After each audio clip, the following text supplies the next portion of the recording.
Welcome, Prince Don Pedro, to Messina. We cheer your great victory in the war. And heartfelt greeting to Count Claudio and Signor Benedict, your officers and comrades in arms. You know my family, daughter Hero and niece Beatrice. You must stay with us and rest as long as you and your men require. Join me inside.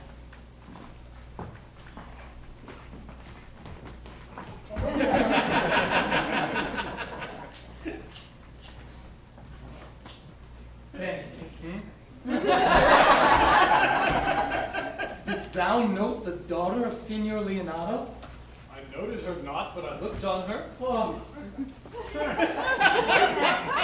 Is she not a modest young lady? Do you question me as an honest man should do for my simple, true judgment?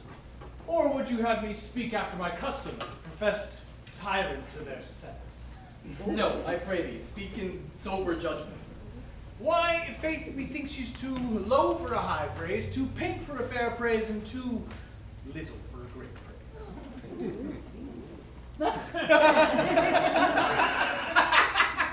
Thou thinkest I am in sport.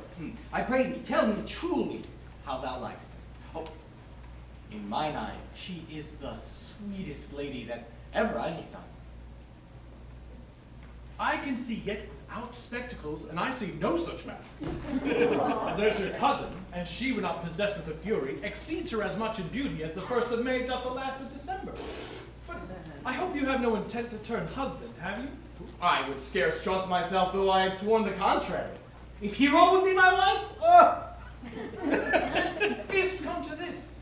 In faith, hath not the world one man that he will wear his cap with suspicion? Shall I never see a bachelor of 60 again? Go to, if faith, now at least thrust thy neck into a yoke, wear the print of it, and sigh away Sundays. Look, Don Pedro's returned to seek you. What secret hath held you here that you followed not to Leonardo's? Count Claudio is in love. Now, with who? Now, that is your grace's mark. Mark how sure his answer is with Hero, Leonardo's short daughter.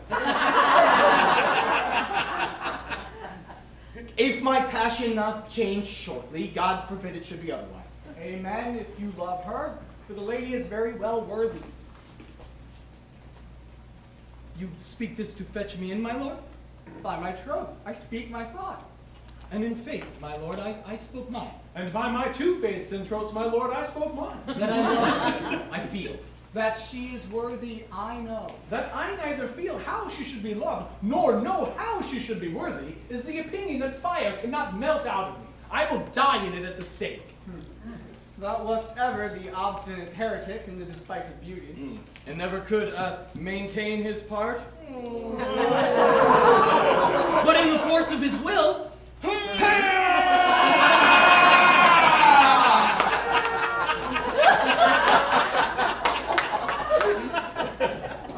That a woman conceived me, I thank her. That she brought me up, I likewise give her most humble thanks. But that I will have a reed sheet winded in my forehead, or hang my bugle in an invisible baldric, all women shall pardon. For I will not do them the wrong to mistrust any, I will do myself the right to trust none. And the fine is, for which I may go the finer, I will live a bachelor. I will see thee, ere I die, look pale with love. With anger, with sickness, or with hunger, my lord, not with love. Well, if ever thou dost fall from this faith, thou wilt prove a notable argument. Nay, mock not, and so I leave.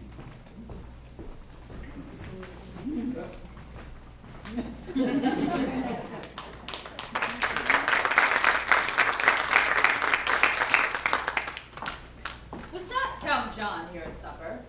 How tardily that gentleman looks. I never can see him, and I'm heartbroken an hour after. He is of a very melancholy disposition. He were an excellent man that were made just in the midway between he and Benedict. The one, too like an image, and says nothing, and the other, too like my lady's eldest son, evermore tattling. Then half of Signor Benedict's tongue in Count John's mouth, and half of Count John's melancholy in Signor Benedict's face. Ooh, with a good leg and a good foot, uncle, and money enough in his purse. Such a man would win the heart of any woman in the world if he could get her goodwill.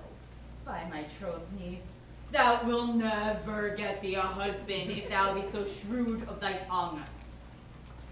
Lord, I could not endure a husband with a beard on his face. I'd rather lie in the woolen. Well, you may light on a husband that hath no beard. What should I do with him? He that hath a beard is more than a youth, and he that hath no beard is less than a man. And he that is more than a youth is enough for me, and he that is less than a man, I am not for him. Well, daughter, I trust you will be ruled by your father. Yes, in faith, it is my cousin's duty to curtsy and say, Father, as it please you. But for all that, cousin, let him be a handsome man, or else curtsy again and say, Father, as it please me. Well, niece, I hope to see you one day fitted with a husband. Not till God make man of some other metal than earth. No, uncle, I'll none.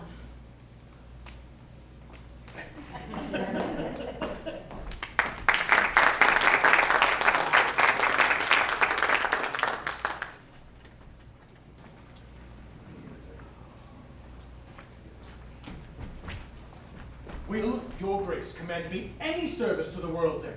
I will go on the slightest errand that you can devise to send me on, rather than hold 3 words conference with this harpy.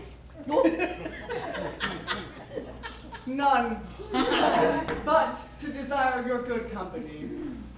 Oh God, sir, here's a dish I love not. I cannot endure my lady tongue. Come, lady, come. You have lost the heart of Signor Benedict. Indeed, my lord. He lent it me a while, and I gave him use for it.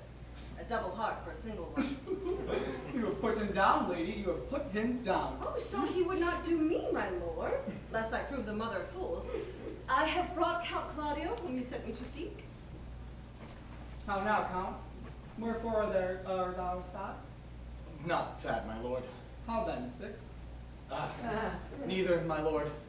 The Count is neither sad nor sick nor merry nor well, but civil, Count. Civil as an orange and something of that jealous complexion. Come, Claudio, I have wooed in thy name, and the fair hero is won. I have broke with her father, and his word obtained. Name the day of marriage, and God give thee joy. Count, take of me my daughter, and with her my fortune. His grace hath made the match, and all grace say amen to it. Speak, Count. 'Tis your cue.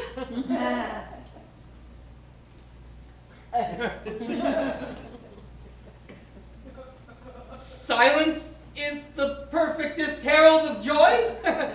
I were but a little happy if I could say how much. Lady, as you are mine, I am yours. I give myself away for you, and dote upon the exchange. Speak, cousin.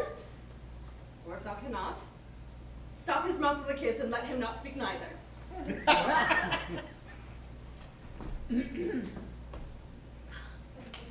Yeah. In truth, in faith, you have a merry heart. Yea, my lord, I think it. Poor fool, it keeps on the windy side of care. My cousin tells him in his ear that he is in her heart. Oh, and so she doth. Cousin. Good Lord for alliance. Woo! Thus everyone goes to the world but I, and I am sunburned. I may sit in a corner and cry, hey ho, for a husband. Will you have me, lady?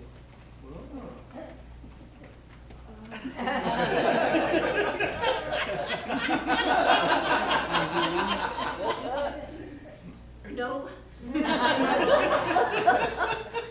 Unless I might have another for working days. Your grace is too costly to wear every day. But I beseech and beg pardon, your grace. I was born to speak all mirth and no matter. Your silence most offends me. And to be married best suits you, for out of question, you were born in a merry hour. Oh no, my lord. My mother cried. But then there was a star danced, and under that was I born. Cousins, God give you joy.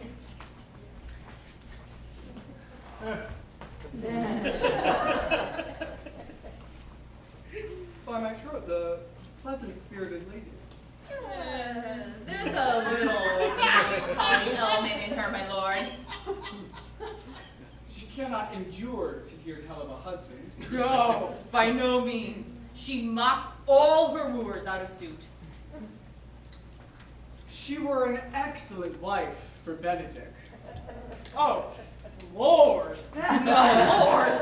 If they were but a week married, they would talk themselves mad. Count Claudio, when mean you go to church? Well, tomorrow, my lord? Time goes on crutches to love all is right. Not till Monday, my dear son, which is hence a just 7 night, and time too brief too to have all things answer my mind. Come, you shake your head at so long a breathing, but I warrant you, the time will not go duly by us. I will, in the interim, undertake one of Hercules' labors, which is to bring the Signor Benedict and the Lady Beatrice into a mountain of affection.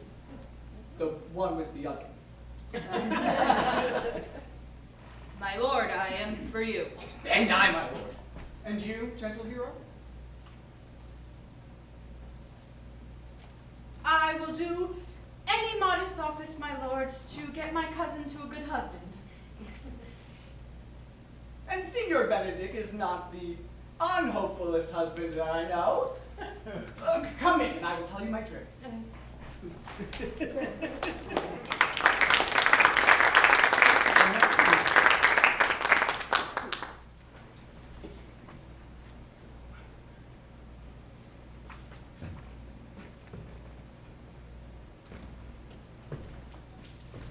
I do much wonder that one man, seeing how much another man is a fool when he dedicates his behaviors to love, will, after he hath laughed at such shallow follies in others, be the argument of his own scorn by falling in love. And such a man is Claudio. As for me, one woman is fair, yet I am well. Another is wise, yet I am well. Another virtuous, yet I am well. But till all graces be in one woman shall not come in my grace. Rich she shall be, that's certain. Wise, or I'll none. Virtuous, or I'll never cheapen her. Fair, or I'll never look on her. Mild, or come not near me. Noble, or not I for an angel. Of good discourse, an excellent musician, and her hair shall be of what color it please God. Ah, the prince and miss your love. I will hide me in the arbor. Come hither, Leonato. What was it you told me of today? That your niece, Beatrice, is in love with Signor Benedict? Most wonderful that she should dote on Signor Benedict, whom she hath by all outward behavior seemed ever to abhor. Is it possible? Sits the wind in that corner? My lord, I cannot tell what to think of it. That she loves him with an enraged affection. It is past the infinite of thought. Why, what effects of passion shows she? Bait the hook well, this fish will bite. How, I pray you? You amaze me! I would have thought her spirit invincible against all assaults of affection. I would have sworn it had, my lord, especially against Benedict. I should think this a gull, but that the white-bearded fellow speaks it. Knavery sure cannot hide himself in such reverence. He hath taken the infection. Hold it up. Hath she made her affections known to Benedict? No, and swears she never will. That is her torment. Oh!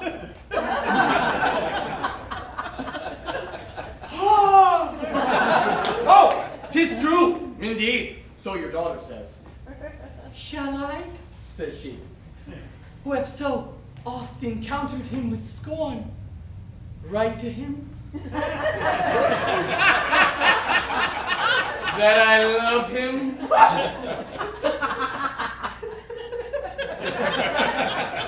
She doth indeed, when she is beginning to write to him, for she'll be up 20 times a night, and there she'll sit in her smock till she hath writ a sheet of paper. My daughter tells us all. Now you talk of a sheet of paper, I remember a pretty jest your daughter told us of.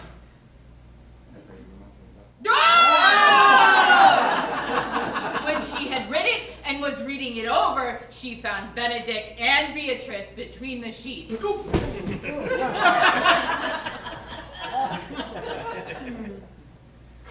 Then, down upon her knees she falls. Weeps. No, sobs. Beats her heart, tears her hair, prays, curses. Oh, sweet Benedict! God give me patience.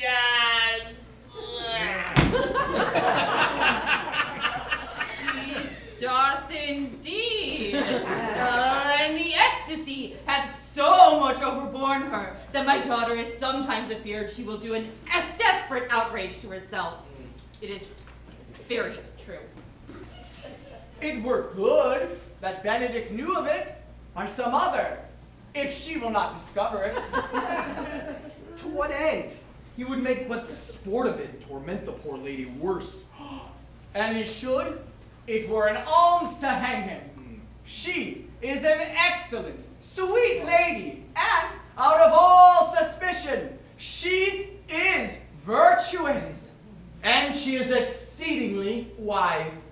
In all things. But in loving Benedict, I would had she have bestowed this dotage on me. Oh, I would have doffed all other respects and made her half of myself. Oh. I pray you tell Benedict and hear what he will say. Worth good, think you? Hero thinks, surely she will die. For she says she will die if he love her not. And she will die ere she makes her love known. And she will die rather than she will bate one breath of her accustomed crossness. She doth well. If she should make tender of her love, 'tis very possible he'll scorn it. For the man, as you all know, has a contemptible spirit. He is a very proper man. He shows some sparks that are like wit. Well, I am sorry for your niece. Shall we seek out Benedict and tell him of her love? Never tell him, my lord. Let her wear it out with good counsel. If he do not dote on her upon this, I will never trust my expectation. And now the same net must be spread for her, and this must your daughter and her gentlewoman carry. Let us send her to call him in for dinner.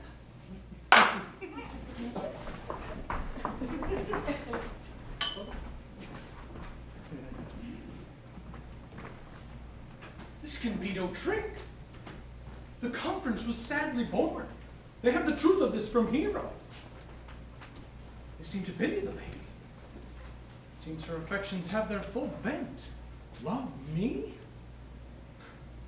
Why, it must be requited. I hear how I am censored. They say I will bear myself proudly if I perceive the love come from her. They say, too, that she will rather die than give any sign of affection. I didn't ever think to marry. No! The world must be peopled! Here's Beatrice. By this day, she is a fair lady. I do spy some marks of love in her. Against my will, I am sent to bid you come into dinner. Fair Beatrice, I thank you for your pains. I take no more pains for those thanks than you take pains to thank me. If it had been painful, I would not have come. You take pleasure, then, in the message?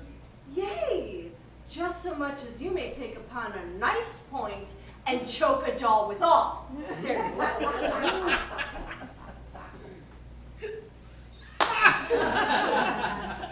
Against my will, I am sent to bid you come into dinner? There's a double meaning in that. I took no more pains for those thanks than you took pains to thank me? That's as much as to say, any pains that I take for you is as easy as thanks. If I do not take pity of her, I am a villain. If I do not love her, I am a fool. I will go get her picture.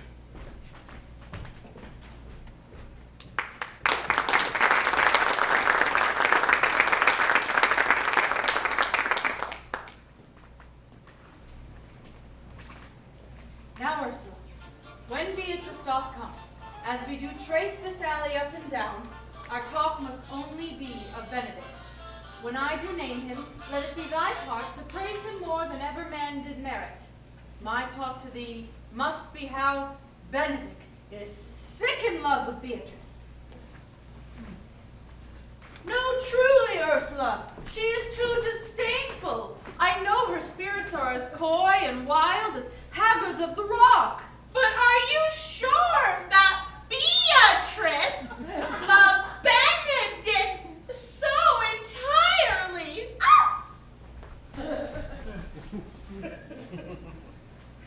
So says the prince and my new betrothed lord. And did they bid you tell her of it, madam? They did entreat me to acquaint her of it, but I persuaded them, if they loved Benedict, to wish him wrestle with affection, and never to let Beatrice know of it. Oh, why did you so? Doth not the gentleman deserve a fool of fortune as a bed ever Beatrice should couch upon? Oh, God of love! I know he doth deserve as much as may be yielded to a man, but nature never framed a woman's heart of prouder stuff than that of Beatrice. Disdain, scorn, right sparkling in her eyes. Sure, I think so, and therefore certainly it were not good. She knew his love, least she'll make sport at it. Why, you speak true. I never yet saw a man how wise, how noble, young, how rarely featured. But she would spell him backward. So turns she every man the wrong side out, and never gives to truth and virtue that which simpleness and merit purchaseth. Sure, such carping is not commendable. Oh, but who dare tell her Oh. so? If I should speak, she would mock me into air. Oh, she would laugh me out of myself, brace me to death with wit. Therefore, let Benedict, like covered fire, consume away in sighs, waste inwardly. It were a better death than die with mocks, which is as bad as die with tickling. Yet tell her of it. Hear what she will say. No, brother, I will go to Benedict and counsel him to fight against his passion, and truly I'll devise some honest slanders to stain my cousin with. Oh! Do not do your cousin such a wrong. She cannot be so much without true judgment, having so swift and excellent a wit as she is prized to have, as to refuse so rare a gentleman as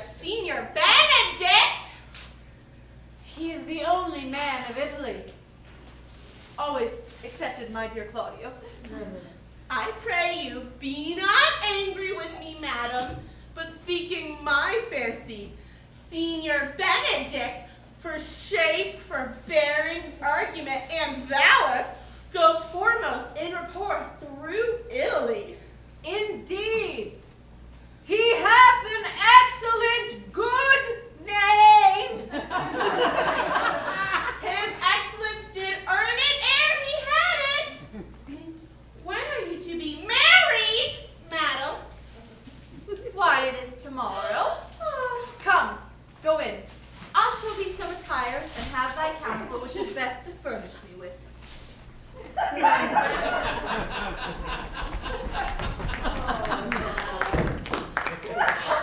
blind, I warrant you.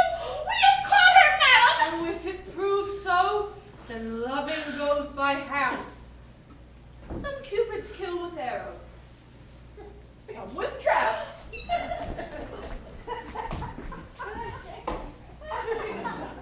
What fires in mine ears? Can this be true? Stand I condemned for pride and scorn so much.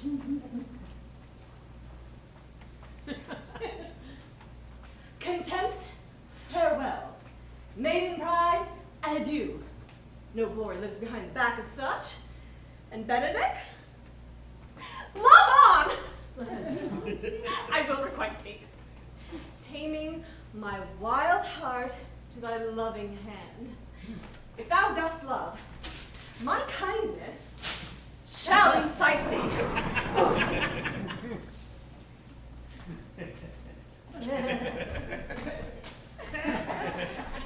To bind our loves up in a holy band. For others say thou dost deserve, and I believe it. Better than reportingly!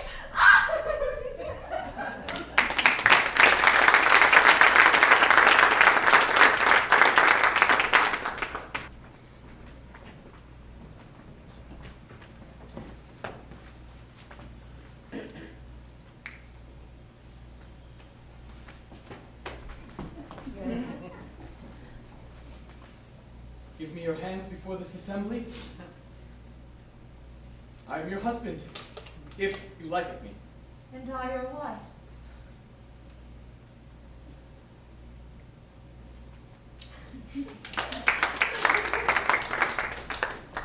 And Beatrice, I answer to that name.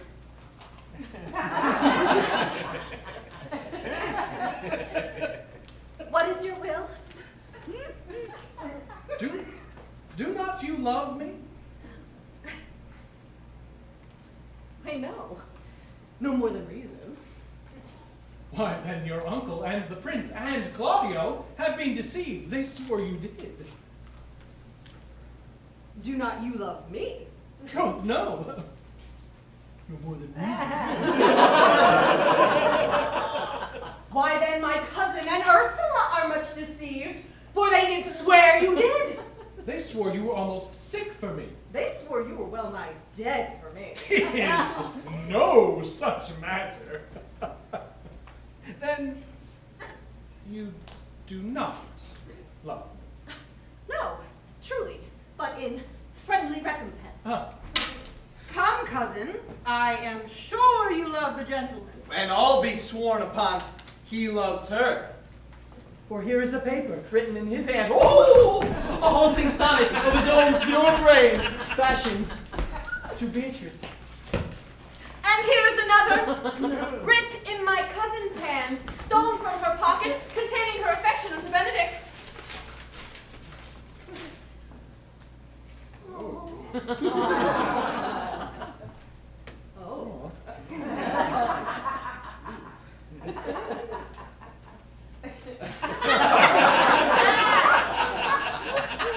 A miracle. It is our own hands against our hearts. Come, I will have thee, but by this light, I take thee for pity. Well, I would not deny you. But by this good day I yield upon great persuasion, and partly to save your life, for I was told you were in a consumption. Peace. I will stop your mouth. How dost thou, Benedict, the married man? I'll tell thee what, Prince. A college of woodcrackers cannot flout me out of my humor. Dost thou think I care for a satire or an epigram? I had well hoped thou wouldst have denied, Beatrice, that I might have cudgeled thee out of thy single life. Prince, thou art sad. Get thee a wife. Get thee a wife! There is no staff more reverend than one tipped with horn.